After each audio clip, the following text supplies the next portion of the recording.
안녕하세요. 사랑하는 더 넘치는 게 믿음의 가족 여러분. 세상의 치열한 경쟁 속에서 날마다의 삶을 살아가는 여러분들을 응원하고 축복합니다. 나만 살기 위해 도망치고 싶은 순간, 또 일단 내가 잘 되면 된다 하는 생각이 드는 순간, 하나님께서 오늘 말씀을 통해 우리에게 도전하십니다. 요셉은 은잔을 베냐민 자루에 넣게 한 뒤 형제들을 다시 붙잡아 세웁니다. 이때 베냐민이 범인으로 드러나며 형제들은 다시 선택의 기로에 섭니다. 요셉은 형제들이 시기와 질투를 넘어 진정한 가족으로 거듭났는지 확인하기 위해 막내 베냐민의 자루에 은잔을 숨겨 마지막이자 가장 결정적인 시험의 무대를 마련한 것입니다. 이때 과거의 실패를 반복하지 않고 손해를 감수하면서까지 일생을 걸고 지치의 위기 곁으로 발걸음을 돌렸던 형제들의 이야기를 묵상하며 오늘 이 시간 이기적인 나의 평안을 깨뜨리고 함께의 가치를 선택하는 진짜 청년의 믿음이 우리 안에 회복되기를 응원합니다. 자, 함께 말씀 속으로 들어가 보겠습니다.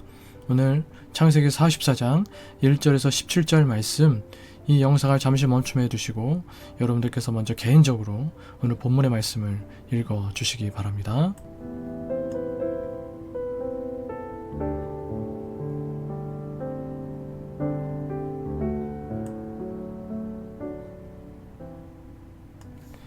요셉은 떠나가는 형제들의 자루에 곡식을 가득 채우게 하고 막내 베냐민의 자루에는 자신의 은잔을 몰래 넣습니다. 이는 형제들의 책임감과 변화를 묻는 마지막 시험입니다. 성읍을 떠나기도 전 요셉의 청지기가 그들을 뒤쫓아와 선을 악으로 갚느냐라며 매섭게 추궁합니다. 결백을 확신한 형제들은 잔이 발견되면 그 사람은 죽고 나머지는 종이 되겠다고 말하며 당당히 자루를 풉니다. 그러나 베냐민의 자루에서 은잔이 발견되며 그들의 확신은 절망으로 바뀝니다. 형제들은 다시 성으로 돌아와 요셉 앞에 엎드립니다. 유다는 더는 결백을 주장하지 못한 채 하나님이 우리의 숨은 죄악을 찾아내셨다 하며 모두 종이 되겠다고 자청합니다. 하지만 요셉은 베냐민만 종이 되고 나머지는 평안히 아버지에게로 돌아가라고 명령합니다. 형제들은 20년 전처럼 동생을 버리고 자신들의 안위를 택할 것인지 아니면 책임을 짊어지고 희생의 길을 택할 것인지 그 기로에 섭니다. 이와 같은 내용의 오늘 본문 말씀을 통해 먼저 하나님은 어떤 분이신지를 살피며 말씀의 은혜를 나눠보겠습니다. 1절에서 5절, 숨은 것을 드러내시고 덮어둔 것을 들추십니다. 요셉은 은잔을 베냐민의 자루에 넣게 하고 곧 사람을 보내야 형제들을 뒤쫓아 추궁하게 합니다. 겉으로는 돈과 은잔의 문제처럼 보이지만 하나님은 그 일을 통해 형제들의 마음 깊은 곳을 드러내십니다. 지금 내게 닥친 오해와 불편함 속에서 하나님이 내 안에 무엇을 비추고 계신지 잠시 멈추어 생각해 보실 수 있기를 바랍니다. 14절에서 16절, 죄를 고백하게 하셔서 회개의 문을 여십니다. 유다는 하나님이 자신들의 죄악을 드러내셨다고 고백하며 이 상황을 20년 전 요셉에게 저지른 죄에 대한 하나님의 정당한 심판으로 수용합니다. 하나님은 세월이 흐른 뒤에라도 우리 죄를 반드시 들추어내시는 분이십니다. 제가 참 은혜를 많이 받은 찬양 중에 하나님의 빛이라는 찬양이 있습니다. 이 찬양의 가사 중에 이런 가사가 있습니다. 드러내어 징계함 아닌 드러내어 고치시는 하나님의 은혜와 사랑, 하나님의 빛, 드러내어 부끄럽게 하지 않고 더욱 단단히 만들 은혜와 사랑 전하게 할 하나님 그 빛. 하나님의 죄를 들추어내심은 정죄하시기 위함이 아닙니다. 잊힌 과거의 죄를 현재의 사건 속에서 들추어내어 우리를 진정한 회개로 인도하심으로 죄를 해결하여 온전히 구원하시려는 집요한 사랑입니다. 묵은 죄를 도려내어 우리를 살리시기 위함입니다. 이렇게 하나님은 우리가 적당히 타협한 평화 속에 머물지 않고 뿌리 깊은 죄까지 직면하여 정결해지기를 원하십니다. 사랑하는 믿음의 가족 여러분, 최근 내 삶에 찾아온 이해할 수 없는 오해나 마음을 찌르는 불편한 상황은 무엇인가요? 겉으로는 환경이나 사람의 문제처럼 보이지만 그 일을 통해 하나님께서 내 안에 어떤 묵은 죄나 숨겨둔 연약함을 빛으로 비추고 계신 것은 아니실까요? 주님께서 내 부끄러운 모습을 들추실 때 정죄의 두려움 때문에 숨어버리거나 회피하지 말고 나를 고치고 살리시려는 사랑의 비침을 신뢰하며 은혜의 보좌 앞으로 나아가실 수 있기를 간절히 소망합니다. 오늘 본문 말씀을 통해 또 나에게 주시는 교훈은 무엇인지를 살펴보며 말씀의 은혜를 나눠보겠습니다.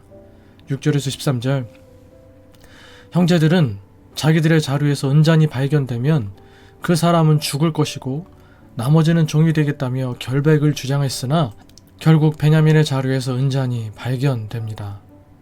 20년 전 요셉을 구덩이에 던지고도 태연히 식사를 했던 비정한 형들이, 요셉을 팔아 넘겼던 형제들이 이번에는 다 함께 옷을 찢으며 통곡합니다.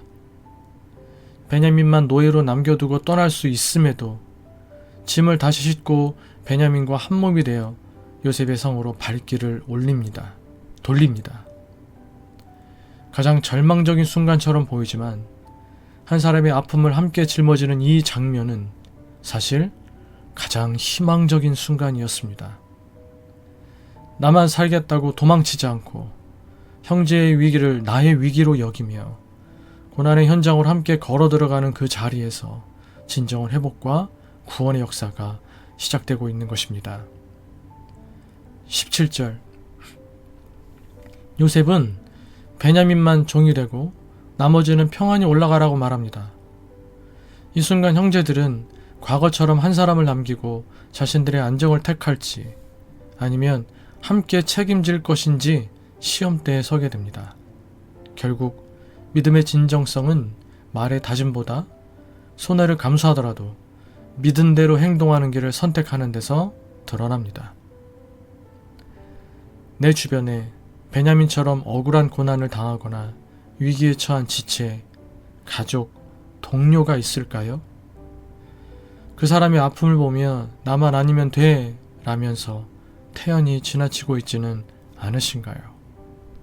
또 너희만 평안히 돌아가라 하는 요셉의 제안처럼 내 안위와 이익을 챙기면서 합법적으로 도망칠 수 있는 달콤한 유혹, 퇴로의 유혹이 찾아올 때 나는 어떤 선택을 주로 하나요?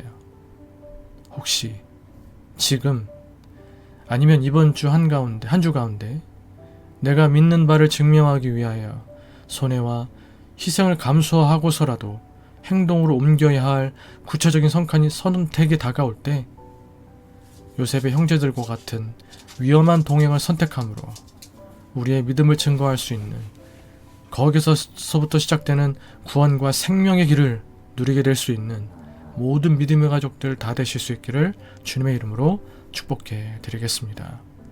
결론적으로 요셉의 마지막 시험은 너희만이라도 평안히 돌아가라는 달콤한 제안이었습니다. 20년 전 요셉을 팔아넘길 때 형제들은 나만 살면 된다는 이기심을 선택했습니다. 하지만 지금 그들은 베냐민을 버리고 평안히 돌아갈 수 있는 기회 앞에서 안전한 퇴로 대신 다 함께 옷을 찢으며 막내를 위해 기꺼이 노예가 되는 험한 길, 고난의 현장으로 되돌아갑니다. 나만 살겠다고 도망치지 않고 형제의 위기를 나의 위기로 받아들이는 순간 비로소 과거의 실패는 청산되고 진정한 공동체의 회복이, 구원의 역사가 시작됩니다.